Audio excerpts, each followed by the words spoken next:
इनके लबे रंगी की निछावर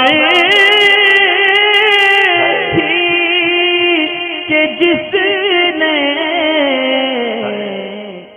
अब्दुल रज़ाक भाई हैं, पूछना ये चाहते हैं कि अज़ान का जो एहतराम का हुक्म है, हम अज़ान का एहतराम घर ऑफिस वगैरह में इन सब मामलों में कैसे करें। यानी कभी घर का ऐसा काम कर रहे होते हैं, कंप्यूटर वगैरह चला रहे हैं, मोबाइल चला रहे हैं, हमारी ट्यूशन है, स्कूल है, कॉलेज है, पढ़ाई है, रास्ता है, तो अज़ान के एहतराम में कहा जाता है कि अपने काम वगैरह छोड़ दो। तो यहाँ पे अज़ान का एहतराम किस तरह होगा। इसी तरह घर में इस्लामी बहनें के किचन वगैरह में काम कर रही होती हैं, घर के दूसरे काम अंजाम दे रही होती हैं, तो ऐसी सूरत में अज़ान होती है, तो उनको अज़ान का एहतराम किस तरह किया जाए। देखें, ये जो अज़ान के एहतराम की बात है, यानी जिसका जवाब मुंह से देना मुस्तहब है कि अज़ान सुनो तो उसका एहतराम करो और अपने काम वगैरह छोड़ दो, यहाँ तक कि चलना भी।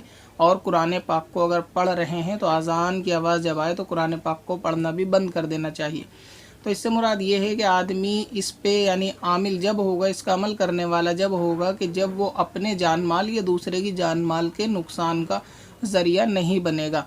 अगर ऐसा है कि अज़ान के एहतराम में अपनी जान का ख़तरा होता है, इसकी एक मिसाल ऐसे समझें, जो मिसालें आपने सवाल में ली है कि आप पढ़ने जाते हैं, ट्यूशन वगैरह स्कूल है, कि अगर कोई शख्स हाईवे पर ड्राइव कर रहा है, ज़ाहिर सी बात है कि जब हाईवे पर ड्राइव कर रहा है तो पीछे उसकी गाड़ियां हैं, क्योंकि वो ड्राइव कर रहा है तो एकदम ऐसा नहीं है कि उसके कानों में अगर अज़ान की आवाज़ आए तो वो फ़ौरन गाड़ी के ब्रेक मार के वहीं बीच में रुक जाए।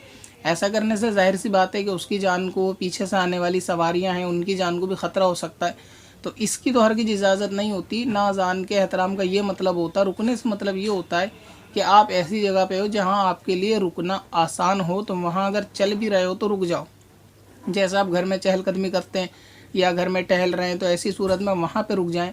और घर के काम वगैरह ऐसे कर रहे हैं कि जिनको रुकने से नुकसान नहीं है, तो वो कामों को रोक दें और पहले अज़ान को सुने ध्यान से और उसका जवाब दें। इसका मतलब ये है, अभी जैसे आपने बताया सिस्टम पे, लैपटॉप पे काम कर रहे हो तो उसके लिए हाथ रोकना आसान है, कोई ज़्यादा परेशानी वाली बात नहीं है। मगर इस्लामी बहनों के लिए किचन में हाथ रोकने का मतलब ये है कि अगर हाथ रोकने से रोटी या सालन जलने का अंदेशा ना हो तो ऐसी सूरत में हाथ रोकें। और अगर ऐसा मामला है कि लगातार हंडिया को चलाना पड़ेगा तो और अज़ान भी हो रही है, तो उनको जाहिर सी बात है कि अब हाथ ना रोकें। हाँ, अगर ऐसा है कि वो गैस को बंद कर कर हाथ रोक के अज़ान सुन के जवाब दे देंगे तो ठीक है, जबकि इसमें सब्ज़ी का नुकसान नहीं होना चाहिए। क्योंकि अगर एक रोटी भी अगर जलती हो या सालन वगैरह जलता हो या दूध उबल के गिरता हो, इस तरह नुकसान होने का अगर ख़तरा हो, सामान का नुकसान होने का या अपनी जान के नुकसान होने का, तो ऐसी सूरत में तो फ़र्ज़ नमाज को भी तोड़ देने का हुक्म होता है बाज़ सूरतों में, कि जहाँ खाने पीने के सामान का नुकसान पाया जाता है तो वहाँ फ़र्ज़ नमाज भी अक्सर तोड़ देने का हुक्म है। तो लिहाजा ऐसा नहीं है कि अज़ान के एहतराम के लिए आप अपना सालन जला दो या रोटी जला दो या दूध रखा हुआ है और उसको आप हाथ पीछे खड़े होकर, हाथ छोड़ के खड़े होकर कि अभी अज़ान हो रही है, कोई काम नहीं कर सकते।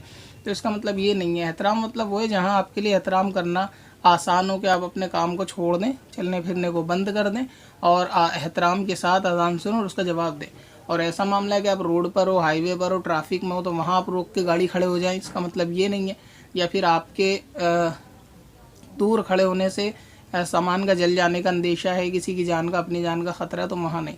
और ये जो छोटे मोटे काम आपने गिनवाए, तो मोबाइल वगैरह देखना है या ट्यूशन जाना है, तो ट्यूशन भी जा सकते हैं। 2 मिनट का आप वेट कर लेंगे अज़ान होने का, सब्र कर लेंगे तो 2 मिनट में कोई ऐसी बात नहीं होगी।